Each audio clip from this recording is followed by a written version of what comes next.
was a story about Venus being habitable in its early lifetime. Yeah, interesting.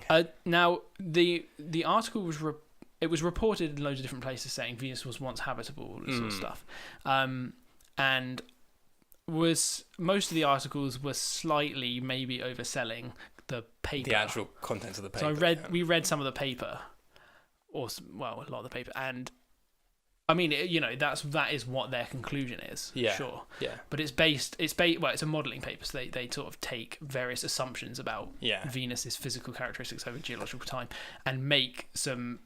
Obviously, they have to do some big assumptions in order to generate this kind of habitable Venus, which is not uncommon for modelling paper. They sort of have to do these types especially of things. these types when you're looking at kind of early planetary evolution, in which you've got very little constraints on it, especially with Venus, where the whole surface of Venus essentially resurfaced probably in its entirety within the last few 100 million years.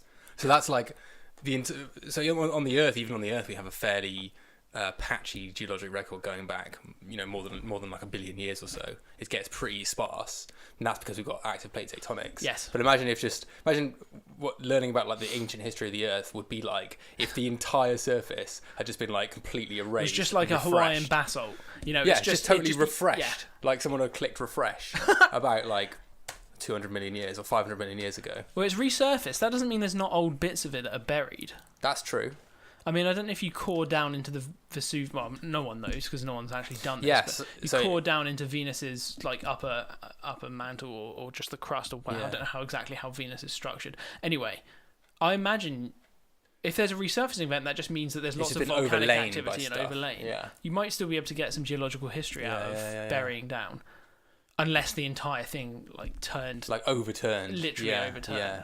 Instead of being like global volcanism for a few million years, or longer than that, or whatever it was. So maybe it's still there. Maybe we'll be able to find if we land and drill. But yeah, that'd be kind of sweet. It would be kind of sweet. But this paper, so the paper's weird. The paper was titled "Was Venus the first habitable world in our solar system?" Right, and they don't answer that question. I mean, at all in the paper. That's a cool question. It is, but they don't even address it. They don't even say like at the end we think it was, or that question is never referred to in the paper. Yeah, no, specifically the bit about the first habitable world, because they weren't seemingly trying to constrain anything in the extreme early history. So something, when we think Earth started to develop like sort of 4.1 billion years ago, maybe, then they're not really talking about any of those ages. They start talking about it's like 2.9 or something. Yeah, I think they pick 2.9 just because they've got a fairly good idea of what like the solar irradiation would have been like at the time. Exactly. And they could plug that into their models. But 2.9 billion years ago, the Earth was clearly habitable 2.9 billion years ago. Yes. There was life here. We know that. Yes. That's not disputed. No. So in that sense, we can't say Venus was the first or wasn't the first or whatever. We don't know like chronologically how it fits in. Yeah, it's an odd title. It's a bit of a weird title, but however, it's still kind of interesting in the sense that it wouldn't be surprising necessarily that Venus was habitable in its early history.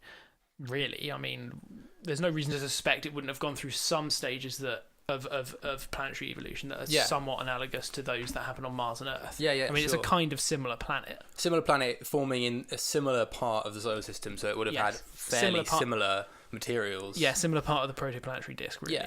Sort of thing. So, Mars, Venus, and the Earth is actually really useful having those three planets in the solar system. Yeah, because they do like comparative stuff with. Yeah, but it shows you. I mean, they think how different those three are now. Yeah. I mean, they're almost the extreme. Mars is cold in most of it. It's pretty cold. Yeah. Earth is kind of what we call moderate. Yeah. And then Venus is Venus hot. is just crazy greenhouse atmospheres, like 400 degrees or something on the surface. Hottest planet in the solar system. So.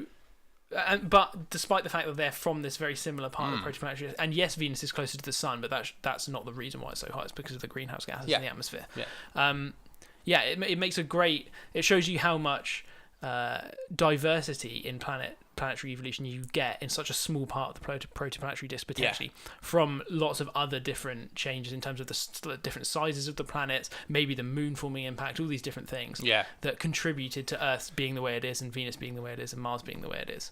So it's a very kind of weird relationship between those three. But if they're not if they're right, because they didn't really talk about early Venus that much. Early Venus anyway. They talk about 3 billion years ago. Yeah. But potentially if it was you could more have had Earth-like then, even then, that's still Mars was starting to get a bit ropey. Mars was starting to sort of fall apart a little bit. It might have been, but it still would have probably implied. Yeah, that's true. Mars was a lot more active than it is now. Yeah, but it wasn't. It wasn't at its premium. 2.9. No, it wasn't at its peak. No. Probably. But it still shows that there was probably, if you take what they're saying here as at face value, and you assume that the habitability of Venus was extended further back into its history, possibly as well. Then you possibly had 3 planets that looked very similar at that time, and that all were capable of supporting life, which is crazy. Which is nuts. And then you get to back to that panspermia thing again, as where did life originate? Where did it transfer to? And given that there would have been material transferred probably between all 3 planets, do we have any chunks of Venus on Earth? I have no idea, actually. I've never heard of a Venusian meteorite. I feel like I would have heard of that, but maybe that's there's no reason. That's a good point. I'm gonna have a look. Yeah, go for it. Venus. There's there's loads of Mars ones, right?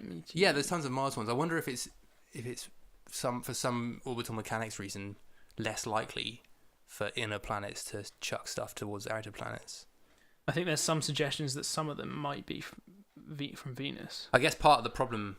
One of the main reasons we know Martian meteorites are Martian are from gas vesicles in the rock, and they basically sample the Martian atmosphere as they're ejected. Yes. And so we know we can compare that to orbital data from the Martian atmosphere, and okay, it's probably Martian. That's one of the main reasons. Not yet. So do we have? This is on meteorites.asu, which is the Arizona State University, so it'd be a good website. They say, do we have any confirmed meteorites from Venus or Mercury? And they say not yet. Right. There could be some pieces of both planets in existence in meteorite collections, but they haven't been identified as such.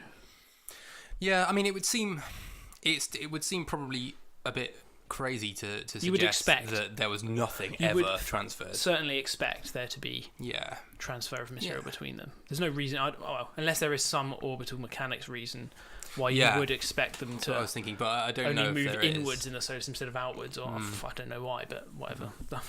Who knows?